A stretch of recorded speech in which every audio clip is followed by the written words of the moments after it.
연봉이 1억인 직장인이 있습니다. 그런데 이 사람이 올해 받은 보너스가 1억 4천만 원입니다. 연봉보다 보너스가 더 많은 회사. 상식적으로 말이 안 되죠. 그런데 이게 실제로 2026년 2월 대한민국에서 벌어진 일입니다.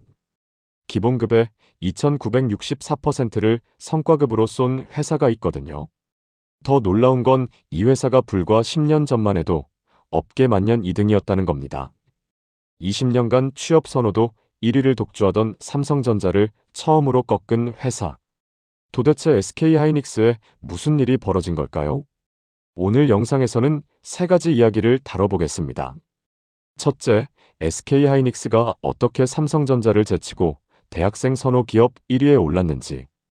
둘째, 2,964%라는 전무후무한 성과급이 어떻게 가능했는지. 셋째, 이 인재 전쟁이 우리에게 어떤 의미인지. 반도체 인재 전쟁의 민낯을 낱낱이 파헤쳐 보겠습니다. 그럼 바로 시작하겠습니다. 아직 구독 안 하신 분들은 구독 버튼 눌러주시면 감사하겠습니다. 2025년 7월 취업 포털 인크루트가 발표한 조사 결과는 대한민국 재계를 발칵 뒤집어 놓았습니다. 전국 대학생 1,176명을 대상으로 실시한 가장 일하고 싶은 기업 조사에서 SK하이닉스가 7.1%의 득표율로 1위에 올랐거든요. 2004년 조사 시작 이래 22년 만에 처음 있는 일이었습니다. 삼성전자는 5.4%로 3위까지 밀려났습니다. 2년 연속 1위를 지키던 삼성이 한 번에 2계단이나 추락한 겁니다. 그런데 여기서 더 충격적인 숫자가 있습니다. 공학과 전자 계열 전공자들만 따로 보면요. SK하이닉스 선호도가 16.8%입니다. 삼성전자는 7.2%에 불과했어요. 2배가 넘는 격차죠. 반도체 현장에 바로 투입될 수 있는 핵심 인재들이 이미 마음속으로 SK하이닉스를 선택한 겁니다.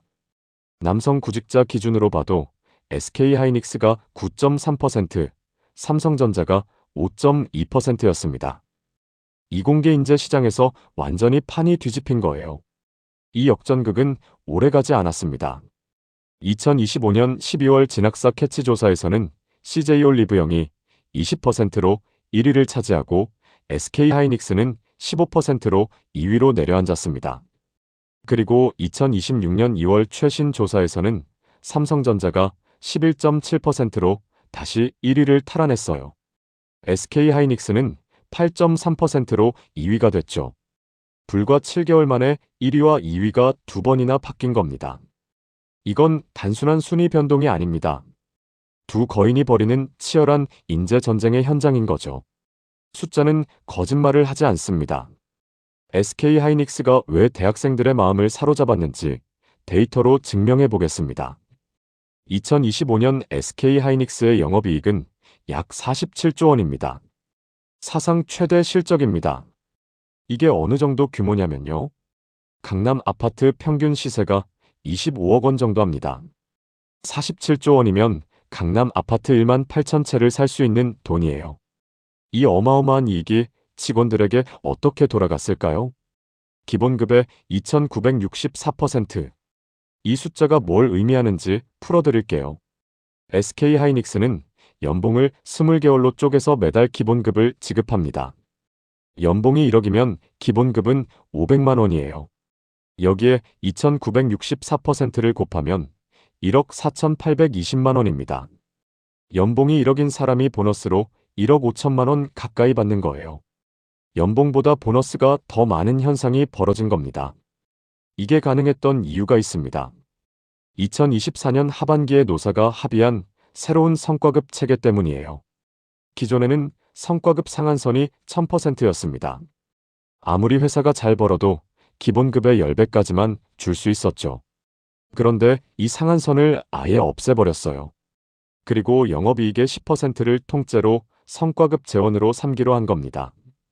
이건 혁명적인 변화입니다. 회사가 잘 벌면 직원들도 그만큼 더 가져간다. 이 단순하고 투명한 공식이 MZ세대의 마음을 사로잡은 거예요. 반면 삼성전자는 어땠을까요? 삼성전자 반도체 DS 부문은 2023년부터 실적 부진에 시달렸습니다.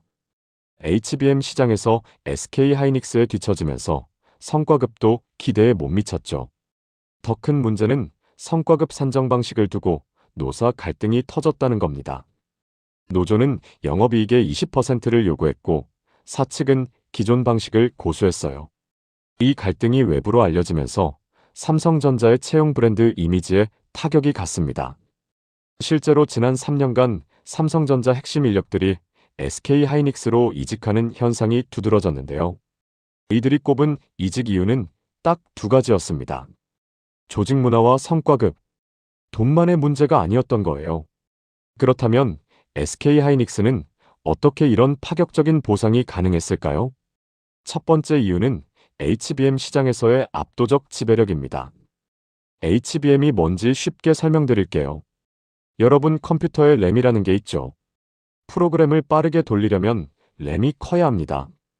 HBM은 이 램을 층층이 쌓아 올린 초고성능 메모리예요. 일반 램이 단독주택이라면 HBM은 100층짜리 고층 아파트라고 생각하시면 됩니다. 같은 땅에서 훨씬 많은 데이터를 처리할 수 있는 거죠. 이 HBM이 왜 중요하냐면요. 챗GPT 같은 AI를 돌리려면 엄청난 양의 데이터를 순식간에 처리해야 합니다. 일반 메모리로는 감당이 안 돼요. 엔비디아의 AI 칩에는 반드시 HBM이 들어갑니다. 그리고 이 HBM 시장에서 SK하이닉스가 60% 이상을 장악하고 있어요. 카운터포인트 리서치 자료에 따르면 2025년 2분기 기준 SK하이닉스의 HBM 출하량 점유율은 62%입니다. 매출 기준으로도 57%로 과점적 지위를 유지하고 있죠. 삼성전자는 기술 격차가 약 1년 정도 뒤처진 것으로 분석됩니다. 이 1년의 차이가 수십조 원의 이익 차이로 벌어진 거예요. 두 번째 이유는 엔비디아와의 독점적 파트너십입니다. AI 칩 시장의 절대 강자 엔비디아. 이 회사가 쓰는 HBM의 대부분을 SK하이닉스가 공급하고 있습니다. SK하이닉스는 세계 최초로 HBM3 12단 제품을 공급했고 차세대 HBM4 샘플까지 전달했습니다. 엔비디아 입장에서는 검증된 파트너를 굳이 바꿀 이유가 없는 거죠. 이런 기술 리더십이 구직자들에게 어떤 메시지를 줄까요? 세상에서 가장 앞선 기술을 만드는 곳에서 일할 수 있다. 이 자부심이 연봉 못지않게 중요한 선택 기준이 된 겁니다. 세 번째 이유는 MZ세대 맞춤형 조직 문화입니다. 반도체 회사라고 하면 보통 경직되고 수직적인 문화를 떠올리시죠. SK하이닉스는 이걸 완전히 뒤집었습니다. 2022년에 도입한 해피 프라이데이 제도가 대표적이에요. 2주 동안 80시간만 일하면 금요일에 쉴 수 있습니다. 단순히 쉬는 날이 늘어난 게 아니에요. 내 시간을 내가 설계할 수 있다는 자율성을 준 겁니다. 하루 최소 근무 시간도 1시간으로 줄였습니다. 오전 6시부터 오후 10시 사이에 자유롭게 출퇴근할 수 있어요. 이런 유연근무제 덕분에 SK하이닉스의 이직률은 2021년 4.5%에서 2023년 1.3%로 급감했습니다. 역대 최저 수준입니다. 좋은 인재가 들어오는 것도 중요하지만 들어온 인재가 나가지 않는 것도 그만큼 중요하거든요. 네 번째 이유는 산학협력을 통한 인재 파이프라인 구축입니다. 지금 입시 시장에서 가장 뜨거운 학과가 뭔지 아시나요? 의대가 아닙니다. 반도체 계약학과예요. 2025년 정시 기준으로 대구 경북과학기술원 반도체공학과 경쟁률이 89대 1이었습니다. 정시 전체 1위예요. 서강대 시스템 반도체공학과는 48.5대 1, 한양대 반도체공학과는 36.6대 1을 기록했습니다. 이 학과들의 공통점이 뭘까요? SK하이닉스와 협약을 맺고 있다는 겁니다. 입학하면 전액 장학금의 인턴십 연계, 그리고 졸업하면 취업이 보장됩니다. 수험생과 학부모 입장에서 생각해 보세요. 저 회사 들어가면 평균 1억 원 성과급 받는데 이 말이 진로 선택에 얼마나 큰 영향을 미칠까요? SK하이닉스는 이렇게 미래의 핵심 인재들을 대학 입학 단계에서부터 선점하고 있는 겁니다. 이런 현상이 처음 있는 일일까요? 2000년대 초반 미국 실리콘밸리에서도 똑같은 일이 벌어졌어요. 당시 마이크로소프트는 IT 업계의 절대 강자였습니다. 그런데 구글이 등장하면서 판이 바뀌었죠. 구글은 파격적인 스톡 옵션과 자유로운 조직 문화로 마이크로소프트의 핵심 인재들을 빨아들였습니다. 마이크로소프트 직원들 사이에서 구글로 간 동료가 1년 만에 백만장자가 됐다는 소문이 퍼졌어요. 이게 도미노처럼 이직을 부추겼죠. 지금 삼성전자와 SK하이닉스 사이에서 벌어지는 일과 놀라울 정도로 비슷하지 않나요? 더 무서운 건 글로벌 경쟁사들의 움직임입니다. 마이크론 같은 미국 반도체 기업들이 SK하이닉스와 삼성전자의 핵심 인력들에게 파격적인 조건을 제시하며 영입을 시도하고 있어요. 업계 관계자에 따르면 마이크론 내부 회의가 한국어로 진행될 정도로 국내 인력 유출이 심각하다는 우려도 나옵니다. 인재 전쟁은 국내에서만 벌어지는 게 아닌 거예요. 글로벌 무대에서 한국 엔지니어들을 두고 쟁탈전이 벌어지고 있습니다. 그렇다면 이 전쟁의 승자는 누가 될까요? 삼성전자도 가만히 있지 않습니다. 2026년 2월 기준으로 삼성전자는 다시 취업 선호도 1위를 탈환했어요. 디램 시장 점유율도 1위를 되찾았습니다. HBM사 시장 주도권을 확보하기 위해 파격적인 성과급 수정안도 제시하고 있죠. 무엇보다 삼성전자의 브랜드 파워는 여전히 강력합니다. 평균 연봉 1억 5,800만 원으로 사상 최고치를 기록하기도 했고요. 정리해 보겠습니다. SK하이닉스가 대학생 선호도 1위에 오른 건 단순히 돈을 많이 줘서가 아닙니다. 첫째, HBM 시장 독주로 사상 최대 실적을 달성했습니다. 둘째, 성과급 상한선을 폐지하고 이익을 투명하게 공유했습니다. 셋째, 해피 프라이데이 같은 MG 맞춤형 문화를 정착시켰습니다. 넷째, 산학협력으로 인재 파이프라인을 구축했습니다. 하지만 리스크도 있습니다. SK하이닉스 선호도 1위의 이유가 급여와 보상에 지나치게 편중되어 있어요. 응답자의 66.7%가 이걸 선택 이유로 꼽았거든요. 반도체 산업은 업황 변동성이 큽니다. 만약 HBM 가격이 하락하고 영업이익이 줄어들면 성과급도 줄어들겠죠. 보상만 보고 들어온 인재들이 그때도 남아있을까요? 그래서 전문가들은 보상을 넘어선 기업 가치와 소속감 강화가 필요하다고 조언합니다. 인재 전쟁의 승자가 되려면 뭘 해야 할까요?